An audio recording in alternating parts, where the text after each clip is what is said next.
DSP Usman Haider दी बीवी ते धी दा ड्रॉप सीन। उस्मान हैदर ने दोनों नूं मुबैना तौर ते फायरिंग करके कत्ल किया। पुलिस सराय के मुताबिक मुलजिमान ने इतराफे जुर्म भी कर लिया।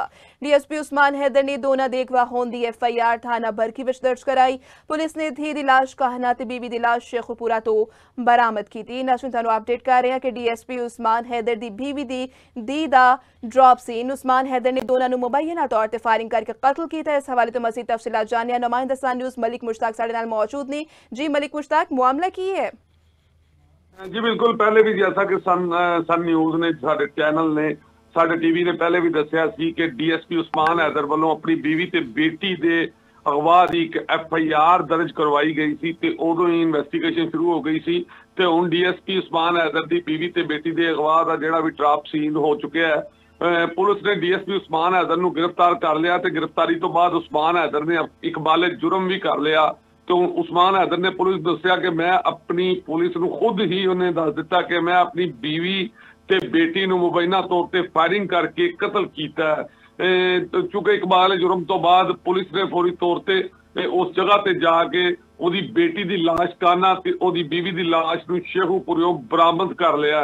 ते इकबाल जुर्म तो बाद उस्मान हैदर नूं जिहड़ा मुकम्मल तौर पर गिरफ्तार कर लिया ते मजीद तफ्तीश वास्ते इन्वेस्टिगेशन विंग के हवाले कर दिता। असल गल है कि काफ़ी अरसे तो उस्मान हैदर DSP बरकी इन्वेस्टिगेशन दे विच तैनात सी और इन्हां दा आखना सी कि मेरी बीवी ते बेटी नूं किसी ने अगवा कर लिया ते इस हवाले नाल पुलिस दे विच मुकदमा भी दर्ज सी। दूसरे पासे अगर गल करिए ते उस्मान हैदर दी सस ने भी कोर्ट विच केस कीता सी कि मेरी बीवी ते मेरी बेटी नूं उस्मान हैदर ने मार दिता, जिहदे विच पुलिस उदों दी ही इंक्वायरी कर रही थी। इंक्वायरी इस वास्ते स्लो चल रही थी कि उस्मान हैदर खुद बरकी दे विच इन्वेस्टिगेशन विंग दे विच DSP तैनात सी, जबकि हुण ड्रॉप सीन हो चुका है तो उस्मान हैदर नूं पुलिस ने गिरफ्तार भी कर लिया।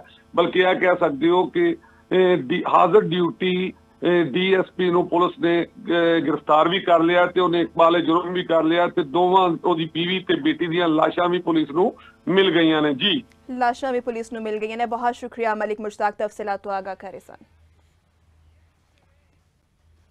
न्यूज़ स्टूडियो तो फिर वक्त लिए ना